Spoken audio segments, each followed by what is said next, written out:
Hello, hello, hello, everyone. Super excited to have you here. We have some special guests, and I am not going to take too long to get them on the screen. Just a few little housekeeping tips. We are going to talk about WikiTree. Now, in the chat, how many of you like free genealogy resources? If you do, type #free. If you don't, well, then don't comment. No, I'm just kidding. So WikiTree is a free platform to build your family tree and work with others. And today I'm super excited to have two of our Family History Fanatic fans come on and talk to us about WikiTree. We're going to talk about the 3 reasons you should be using WikiTree. And there goes a lot of #free. Super excited that you guys are all in the house. So before I bring them on, I do want to give a special shout out to some of our new FHF Extra channel members. Larry Spicer, Annabelle Unland, Sherry Norton, Corey, I cannot say your last name, Fallow is the end, and Susan Hensley. Thank you so much for joining us.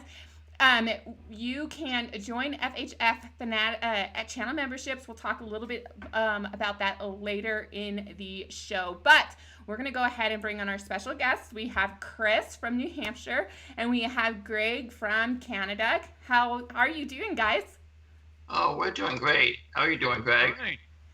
I'm doing awesome. I'm so glad that you guys are here to talk about WikiTree. Now, before you share with us 3 reasons why we should be using WikiTree, Chris, you first. Would you tell us how did you begin using WikiTree? And then, Greg, you can follow after. Well, thanks, Devin. Good to be here. I joined WikiTree in about 2017. One of my cousins, a third cousin actually, put up Marca's second great grandparents, and I was like, hey, what's this? Why are they on this website? So I checked out the website, and I decided to join. I messaged her. I kind of knew about her growing up, but not really that much. Like, hey, yeah, cousin Chris, what's going on? So I joined, and I've been here for 3 years ever since. And now I'm a project coordinator for the Italy project and the ambassadors project. So there you go. Awesome. That's great. And we're going to be talking about the 3 reasons why you should be using WikiTree. And then when we finish that topic, Chris is going to tell us about these projects. So make sure you stick around after our closing. And if you're watching the replay, those videos will show up on Facebook and probably a separate video here on YouTube. So lots of content for you to watch. So make sure you stick around. Okay, Greg, tell us about you and WikiTree. Okay, great. Well, it's been almost 3 years to the day since I did my first ancestry DNA test, because I was adopted, and a cousin of mine had done ancestry DNA, and she was showing me her results. And so I was curious whether my biological mixture was the same as my adopted family mixture, mostly Irish and Scottish, and some English and a little bit of French. So I was curious about that. So I did that, and then that sort of I got the results back, and lo and behold, there were some cousin matches. And I guess I was naive at the time, because it never occurred to me that I would actually find cousins and relatives. And turns out I discovered my birth family, and I have a full brother and sister and a half sister as well.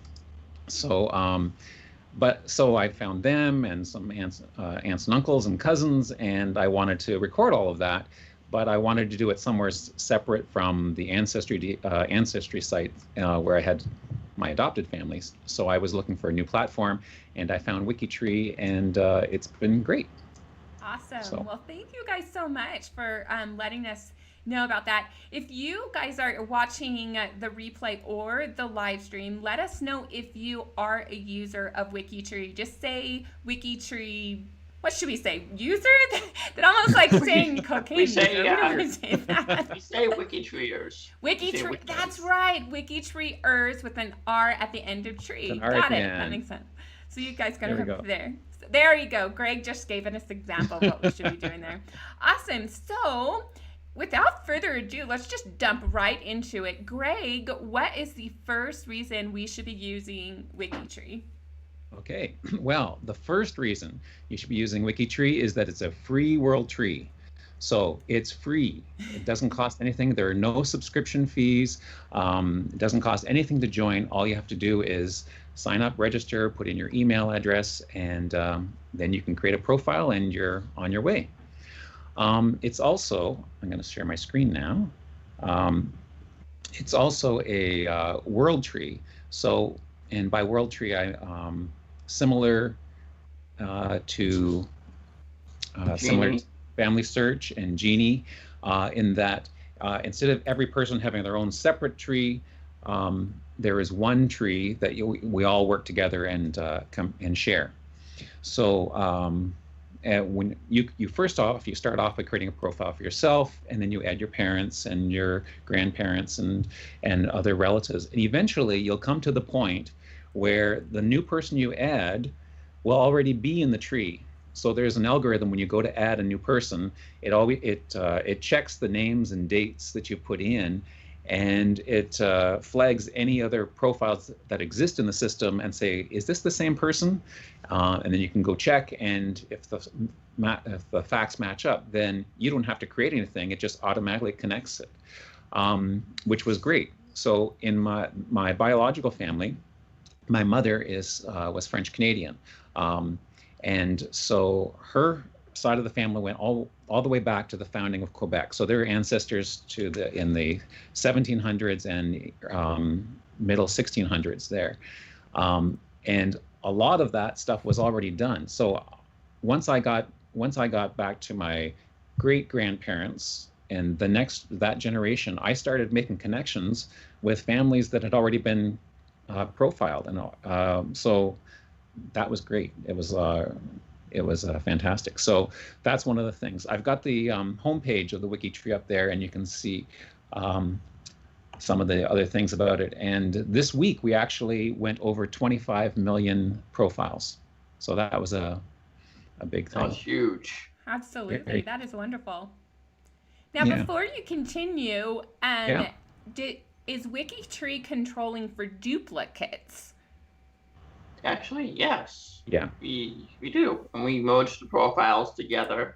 But the thing is, you have to have like the other party say, hey, this profile is okay to be merged. And if it's not okay, you have to go to the forums and talk about it. But I'm getting ahead of myself here. So yeah. Okay. Yeah. So there is a process. Yeah, it's a process. Awesome. Good. So if you, like me, have questions for Greg and Chris as they're going along, put the letter Q for question and then write your questions. And as they go through the presentation, I'll make sure that I feed those questions to them. There are no dumb questions here on Family History Fanatics. The only dumb questions are the ones you don't ask. So make sure you ask your questions along the way. Right. So one of the advantages, for example, so here's a profile of Henry VIII.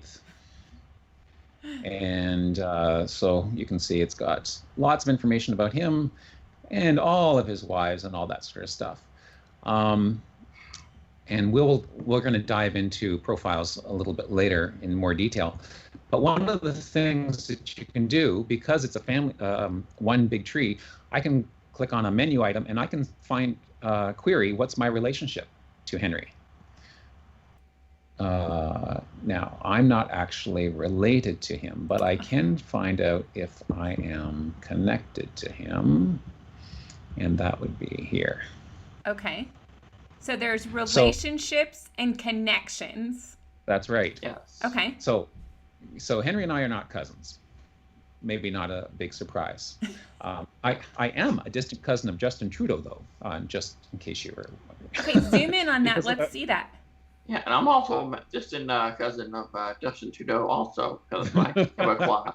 So it's like I didn't pull that one up. I will pull that up in a sec. Okay. Okay. But anyways, here I am. Yeah, everybody in Quebec is connected to each other. It's weird. Pretty much, yes, because there's so many. Well, there was only so many families that came over and they were intermarried and whatnot. But anyways, here's my connection to Henry VIII. And I kind of like, there's an alternative view that shows that I like to view better. So nice. I like this one because there's Henry, then through his son's wife's brother's wife. And then you go up their line. What would it be? Great granddaughter's husband's brother turns out to be my fifth great grandfather. So it's kind of a fun. I don't think you're next in line for the crown. I'm just next throwing it out there. But it's sort of like the Kevin Bacon game, 7 degrees to Kevin Bacon. It's just so everyone. So I've reset up a connection to see what Chris's connection is to Abraham Lincoln. Yeah, this is good. I know. It's weird. He's connected. Somehow. Actually, he's closer. Let's see. He has fewer steps.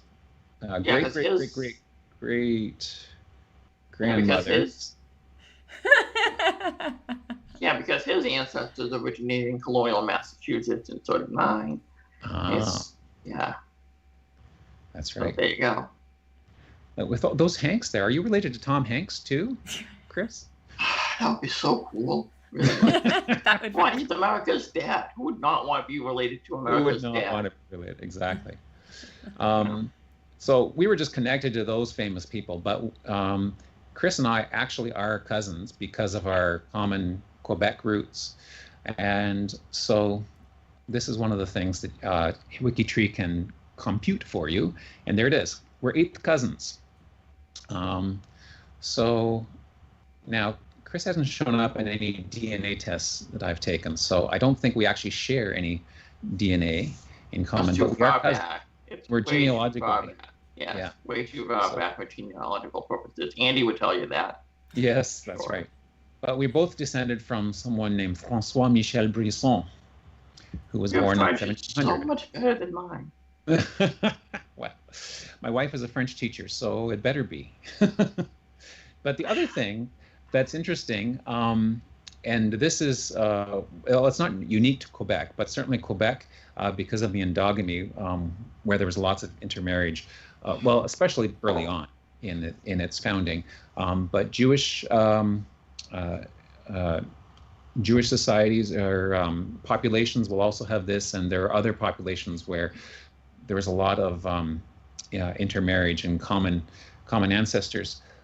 You'll have more than one common ancestor. So Chris and I actually share 252 common ancestors, and you can even choose from the drop-down list which one you want to investigate. So pick your favorite.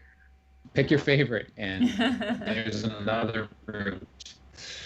Now, so that's it. Greg, June was asking, how did you find that cousin connection? Did you just put in two known people, or did you get a flag somehow? How did you find out the two of you were 8th cousins?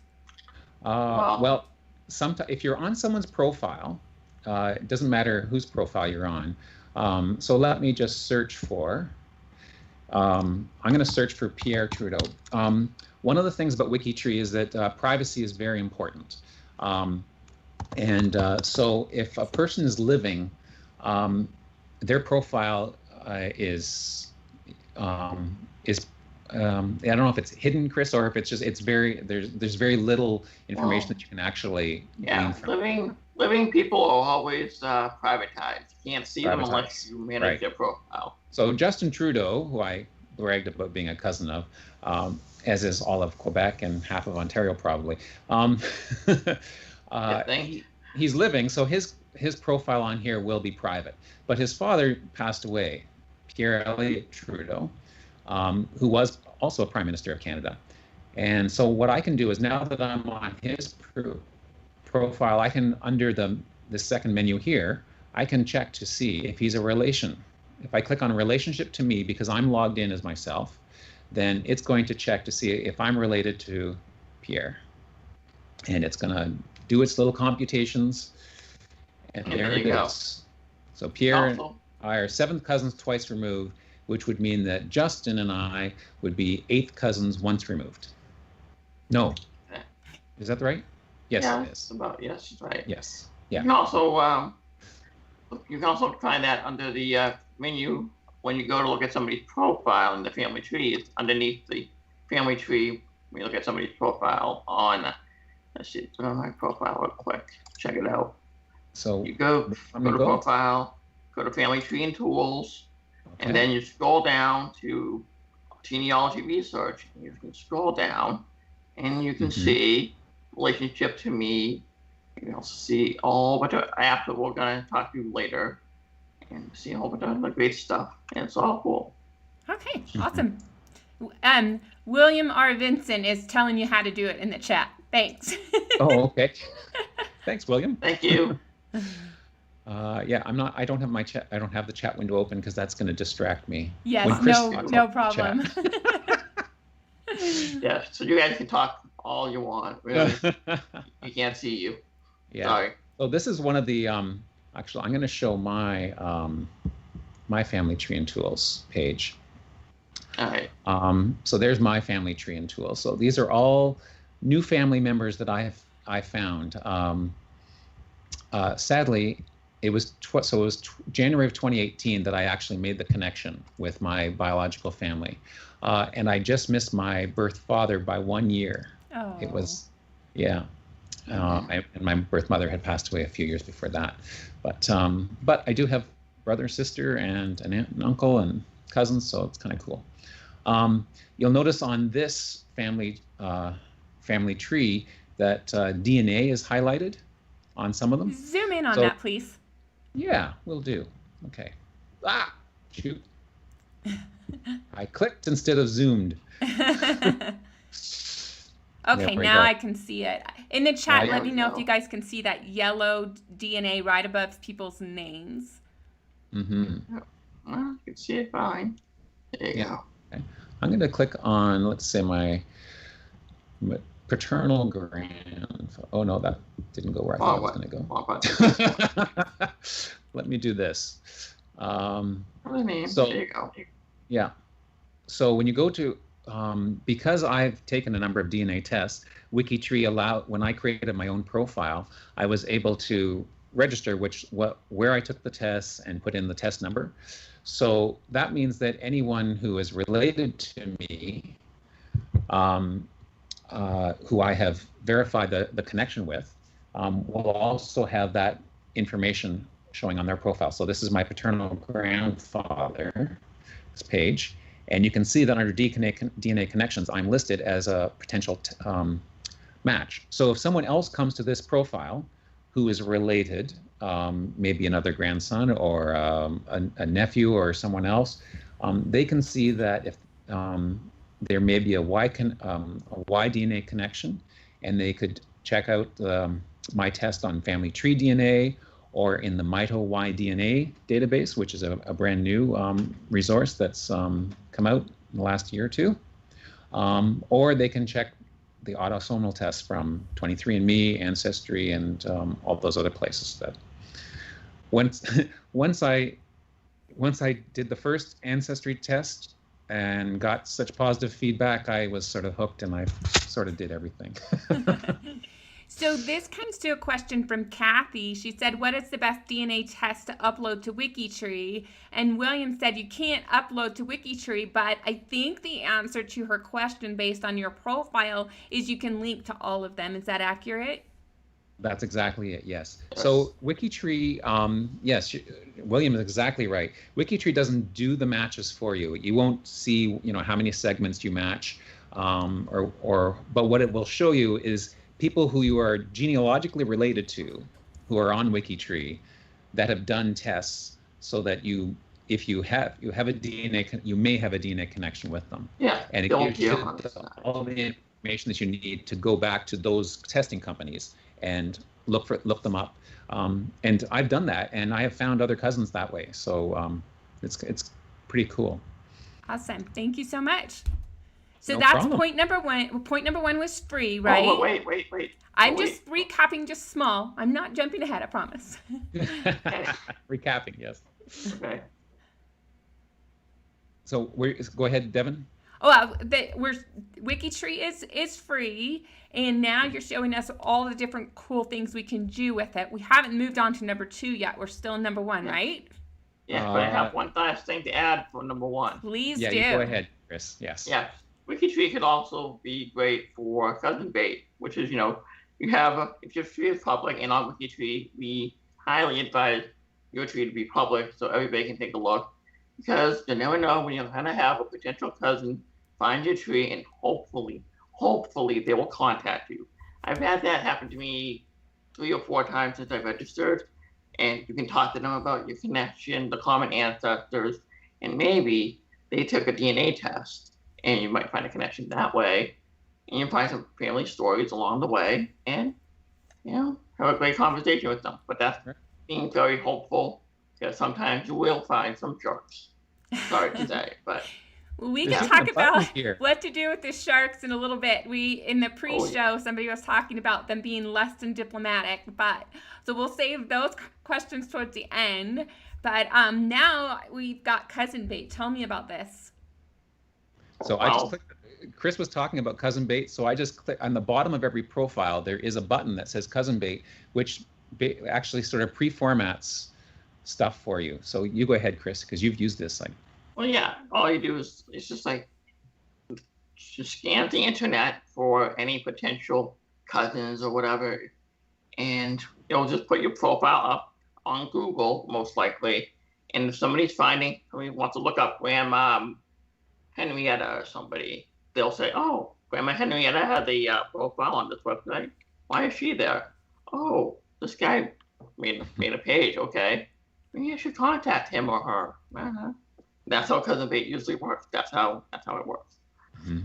Yeah, nothing to it. It makes it easy to make Facebook links and all that other stuff. Oh yeah, kind of like Facebook social media links. What I do personally is I have a blog, so I always put the WikiTree links in the blog. And sometimes that attracts cousins, and it works. Can't go wrong with that, really. Right. Awesome. So, should we move on to reason number 2? Yes, please. Reason number 2, we should be using the free website WikiTree to build our tree. Okay. So I'd say reason number 2 is that WikiTree is genealogy done by genealogists, and Chris is going to explain some more about that. Okay. Zoom in a little bit on that page, if you will. Please. All right. I gotta get it open on my end too. So give me a second. All right, here we go. The honor code. Yeah, WikiTree is free, but it's not a free for all, like the title says. We understand that this is the internet, and not everyone's going to agree on everything. But on WikiTree, there's a thing called the honor code, which kind of has to have people working together, being polite, being nice. And sometimes there are going to be jerks, unfortunately. So you just have to learn to work together. And if you can't, you have to bring the problem to other people, like the rangers or other administrators of the website. They'll have to take care of the problem, or you can bring the problem to G2G. Like, say if you have Joe Jones born in 1800 in Baltimore, Maryland. But this other guy says, no, Joe Jones was born in Boston in 1930. What are you talking about? So instead of fighting it out, you should probably go to the forums and talk about it and see what's going on. Because chances are there are going to be more than one Joe Jones around, especially with a name like that. Right, for sure. For sure. Yeah. Now, if you're just joining in, WikiTree is a free platform. It is, and correct me if I'm wrong, it is free and it is collaborative when you start working on deceased individual. Is that accurate, or how would you clarify that even further? Well, that's exactly it. It is collaborative. Exactly it. But of course, all the profiles have to be accurate. We can't just say, "Oh, I got this source from my cousin Bob. He worked with this guy who knew a guy who knew your ancestor." No, it doesn't work like that. Mm-hmm. And we assume mistakes are unintentional. So you're gonna make mistakes, and that's okay. That's fine. Mm-hmm. We're all learning. And I made one of the biggest mistakes ever. I actually marked myself as dead once. Oh. Oops. Oops. How did you fix that? And tell us what happens if you mark somebody dead, because I've seen a lot of people mark deceased on Family Search, and it becomes very difficult to get them not deceased. So what happens on WikiTree if you mark yourself or someone else as deceased and they're really living? If you mark yourself as dead by accident, like I did, you're gonna have to like contact the administrators. You're gonna feel so silly, be like, "Yeah, hi, I marked myself as dead," and try not to laugh, please, sir, please. And they'll just like, okay, they'll go in, edit your profile, to say this person's living, and they'll re-privatize your parents to, if need be, if they're still around. And of course, that brings us to another thing. We respect privacy on WikiTree. Family members, if they're still living, can be locked at various degrees, like from a yellow lock, which is kind of show trees around. You can still show trees. Red lock, you can't see the tree. Children are usually glass locked, which means you can't see anything. And usually, if it's like a kid under 13 doesn't really have a profile at all unless they're deceased, unfortunately. But so we really care about privacy on the website. Okay. We also So Greg just pulled up the privacy settings. Did you want to cover what the different levels are? Greg, you want to take this away? Sure. Yeah, so it varies from open profiles, which means anyone can view them, and any profiles for someone 150 years or farther in the past, those are by default open. But if a person is living, then you have a choice of a number of different options that you can use, or in more recent history, depending on going from public, which means anyone can view the profile. And that's usually what I use for mine, because I want as many people, as many cousins as possible to view the profiles that I work on so that they can collaborate with me. But if there's a sticky issue in your family, if there's an unexpected link in your family tree that you maybe aren't quite ready to share yet with the world, or a previous marriage or something like that, if there are reasons where you need to be more private and yet you still want to have your information accurate somewhere, then you can use these different privacy layers, and basically each layer up adds more layers to privacy. The person who creates a profile is by default the manager of that profile, and you can invite other people to be managers. And then you can also have what's called a trusted list. So people who are maybe not at the manager level, but are allowed to do certain edits and whatnot. And so you can restrict it. So only those who you specifically say can see this particular profile can see it, or can edit it, or make those changes. So they've got a whole pile of different options here based on how private you need it to be for your own particular family circumstance. So. Gotcha. Awesome. That's really good. That is an advantage over some other collaborative trees platforms that are out there. Awesome. Yeah.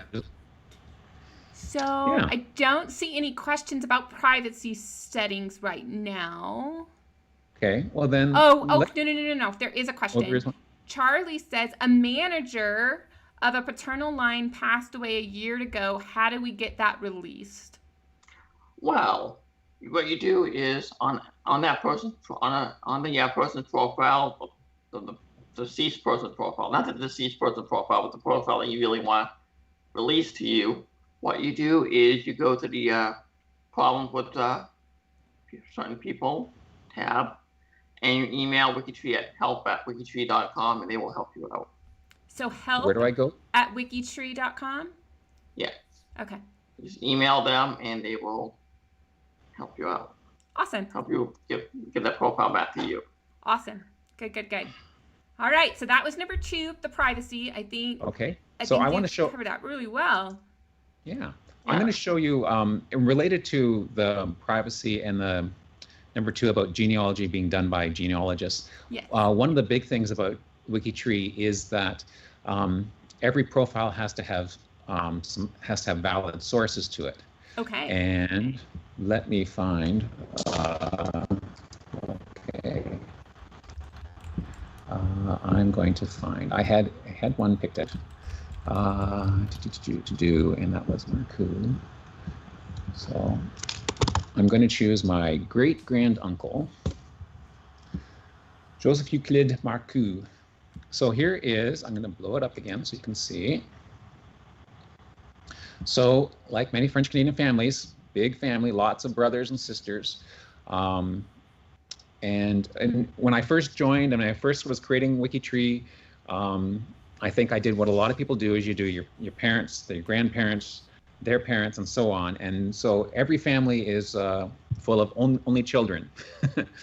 But then after watching lots of things, including some of your videos, actually, Devin, I realized that for the best bang for your buck is actually to expand and do entire families and the fan chart idea. So I'm whittling away at adding brothers and sisters, aunts and uncles to my tree. So this is one where I've got that far. And so you guys remember, how far did we get? Yeah, thank you guys so much for telling us we're back. But anyway, what I was saying is that in a fellow friend's live stream that I was on Wednesday, we there's glitches. You just have to expect glitches. And so we just had one. So let's go and bring the guys back up. So they're back. And now the question was, where did we stop? Okay. I was talking about the profile, so I'll just go beginning of number 3, sources. Thank you so much. We were talking about sources and that you needed to have sources in your profiles. Thank you guys so much, and thank you for being patient. We just roll with the punches around here. All right, take it away. Sources. Okay. Have we shared the? Am I live on this? Yes, you are. Yeah, you're all ready to go again. Yes. There we are. Excellent. Okay. Oh, and I'm still sharing. Excellent. Okay. Yeah. So this is my profile for my great granduncle, Joseph Euclide. So you can see under sources, I have this source which is his baptism from Family Search. I've got 2 articles from Wikipedia about Ford City, which is the city in which he was married in. And I put that there because I had never heard of Ford City before. And I thought, but Ford was an American car maker. Why is there a city named after him in Canada? But anyway, so I thought I wanted to document that. And then there's a source for his marriage certificate. So so I'm just going to show you the birth certificate, which is very cool. And this one is on Family Search. So another difference between WikiTree and companies like Family Search and Ancestry and MyHeritage, those sites all have primary sources and documents that you can go and find it. WikiTree doesn't have a collection of documents, but what you are asked to do is to put links to each of those sources. So but only certain sources. A lot of times we use Family Search as a link for our primary documents because it's free. But you can also use sources like in my case, I would use like a Comune office in Italy, or a genealogical book or something like that. You might find on archive.org. Anything is good as long as it isn't like something, really lame, like somebody's story, passed down to you from like an uncle or something like that. That's not gonna fly. So you need to have like real legitimate sources on the website. There are formats that you can use if you actually have if it's a physical book you have, as long as the idea is, as long as there's a way for a visiting genealogist to the page, some way that they can figure out or verify or what's the word? Yeah, verify, validate. Yes. So isn't that cool? Like that's awesome. Yeah, you can also writing. You also do this for like DNA confirmation. Like say you took a DNA test, you want to confirm that your second great grandfather really is your second great grandfather. You use DNA confirmation sources for that, and there's like a whole different format you can use for that too. One of the things I wanted to show you is so the birth certificate, with the baptismal certificate, was there in Family Search, but they were married in 1928, and the family search records don't go that far, and I couldn't find the marriage record. Now, family search is always adding new material, so they might be there now, but they weren't when I first created this profile. But Ancestry had it, so I did put in the search for Ancestry, which is it's a valid search.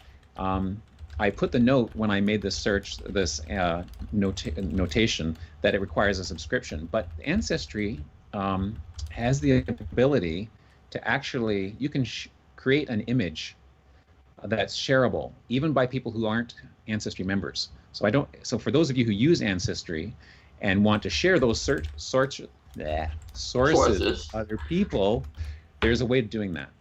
Yeah. Or you could download the image and upload it to the website. A whole video on that someday. Yeah. Someday. So anyways, there's the... Yeah, you can also download the image, of course, and upload it to the website itself and attach it to the profile. I've done that many times. It makes life so much easier. You do have to be careful about that because there's copyright issues. Oh yeah, of course. Sites, Of course. I was just going to say that, Greg. Thanks. Yeah. Trying to keep it all legit, right? Okay, Right, so that's Greg, right. Yeah. you showed me earlier how to get that source from Mhm. Family Search. There was a quick hack that maybe some of you haven't heard of before. Show us how to grab that source from Family Search and plug it in if you don't mind. I'm so glad you asked, Devin. That leads right into my last point about sources. So Oh, one of the okay. So tools- the third reason is to keep track of your sources? no, it actually isn't. No, we're still on 2B or Number C. 2. We're getting there. We're getting there. We're getting there. So there's a tool that's built into every profile. It's a quick link to what they call root search. And so it automatically pre-populates this form, and then you can search on Ancestry or any, one of these 6 sites. I usually start at Family Search because, again, whatever results I find will be free for anyone else to verify. So I clicked on this, and it searched for sources for Joseph Euclide Marcoux.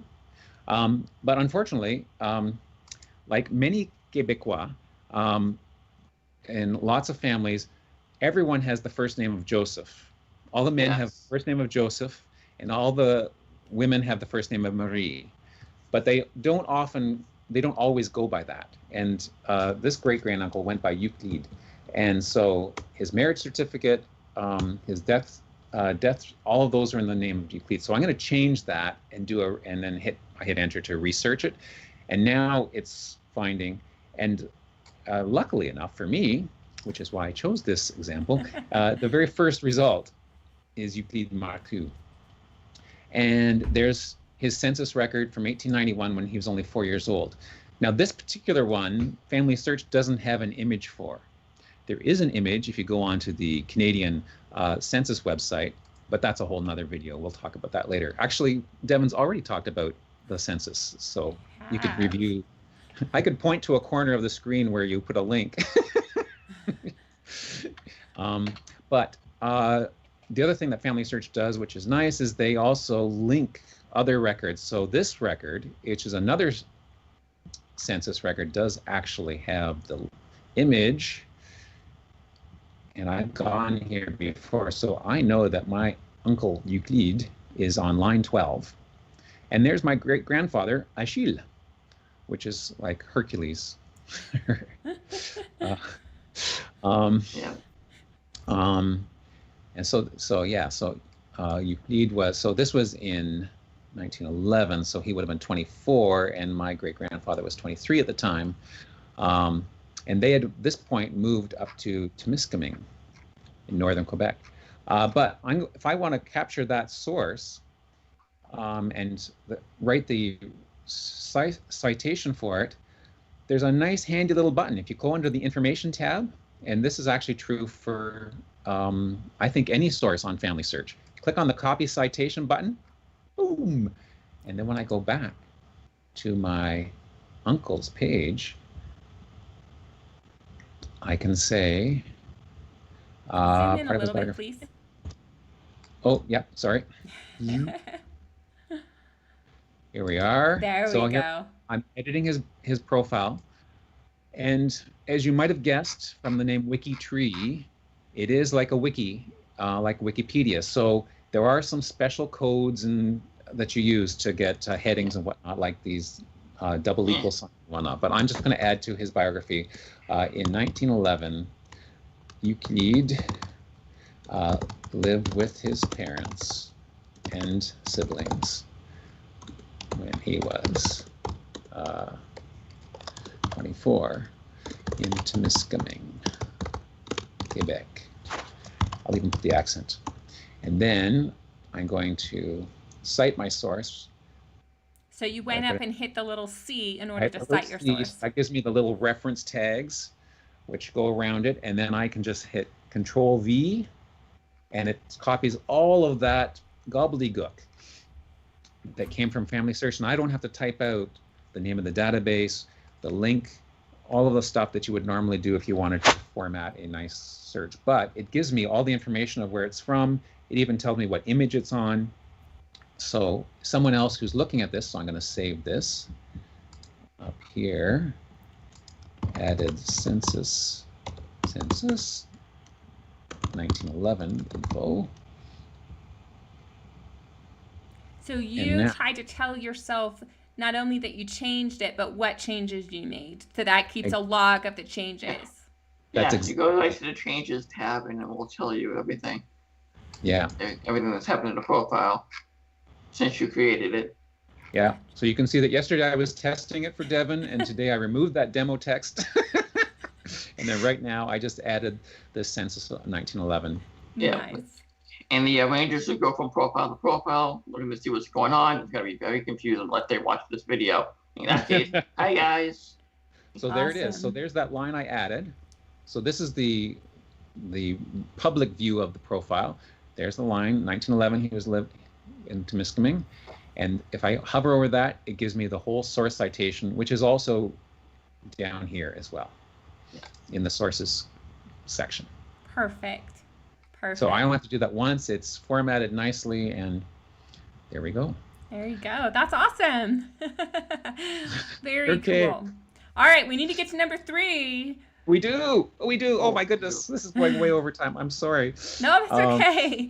Let us know in the chat if you're learning something new or if you are now interested in working with WikiTree. I'm learning a lot of great things in this stream, so I'm really grateful that they took the time to walk us through. So go ahead and point number 3. Okay. So I think I'm going to point number 3 is that WikiTree is a collaborative community, or a collaboration community, and we've alluded to that already. Actually, that the power of this community is that people work together.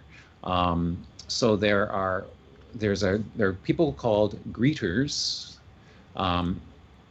And when you first join WikiTree, so when I joined it, within an hour, I had an email welcoming me to WikiTree and giving me a few links of things that I should check out, and asking if there's any questions. And then there was a follow-up email the next day, and then within the next week, so that people, because it can be daunting when you first join it. I mean, editing stuff in Wikitext is not for the faint of heart. Right. And people who join it for the first time can be, it can be a little confusing, and you're not sure where to start. There's so many menus to choose from. It can be overwhelming, but there's a group of people who dedicate a chunk of time to helping out newcomers come in. Nice. And Robert just said that he just joined and now has his greeter message, so that's pretty fast. That's great. And then there's other group. Then there are mentors that continue that on, so that continue to do the mentoring and helping people out. So there's lots of people support, but there's also lots of and then Chris mentioned there's groups called Rangers, and those are people who they keep an eye on the stats and make sure that the data stays valid, that it doesn't get hacked. And they also make sure all the troublemakers from various websites kind of stay away. Yeah. Nice.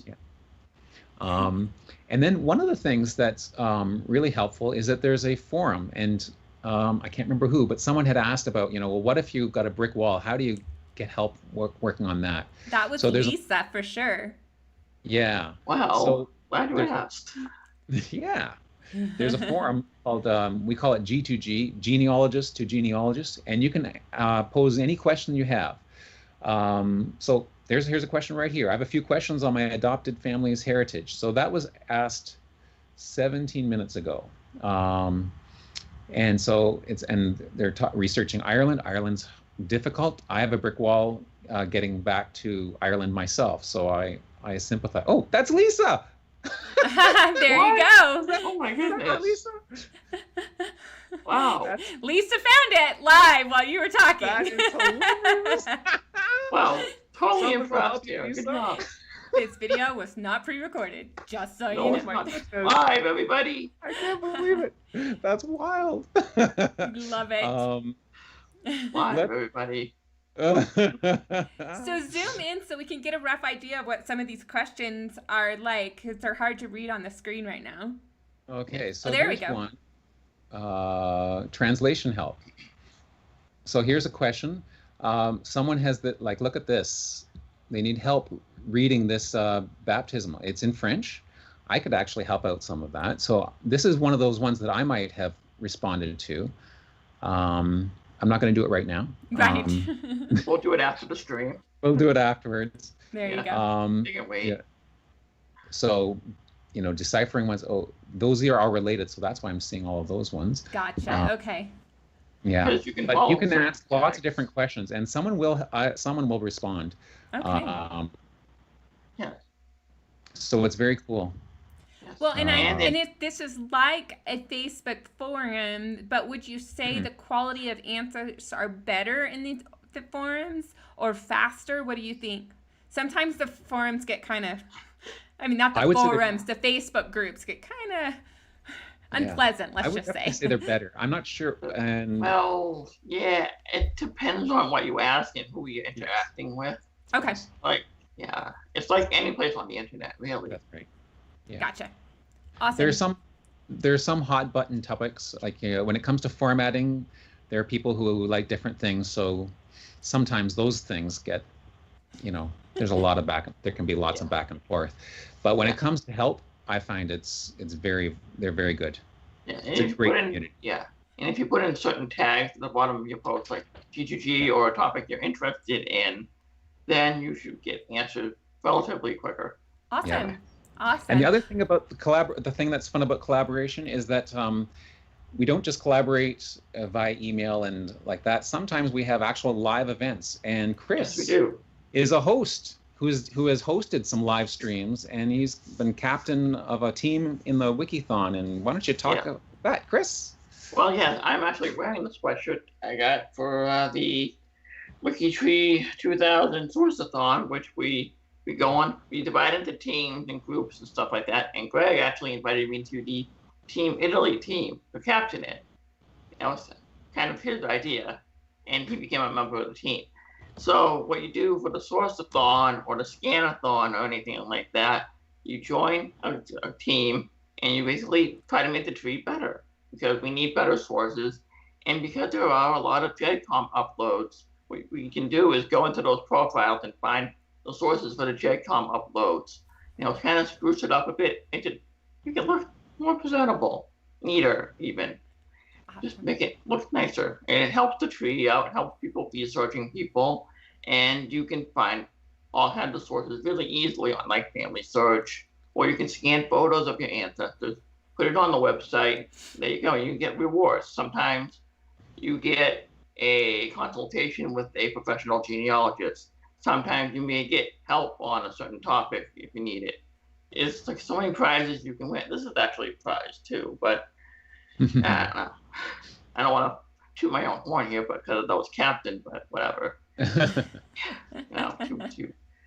You just work together to make the tree better, and that's what these thons are all about. It's a little competitive, but at the same time, you have fun. You can chat with your teammates and just have a good time doing it. Awesome. Well, I want to respect people's time for this particular Yeah. topic. The 3 reasons why you want to be using the free website WikiTree. Let's recap them. Number 1 was It's a free world tree where genealogy is done and sourced by fellow genealogists in a fun and collaborative community. I love it. Good job. Number 2. No, that was it. That was that was all 3 of them. I was Fun trying to day. go 1, 2, 3. Number 1, it's free. Number 2, it's done by genealogists. And number 3 was the privacy. The fun and collaborative community. Fun collaborative community. So if you want to learn more about how to research your family history, we invite you to check out this playlist right here. And if you want to learn more about how to get started, well, I just did. So this is the Beginning Genealogist playlist, and this is the latest video playlist. There you go. And be sure to check our live streams, because we always have a Q&A stuff after we cut off this video. So be sure to stick around.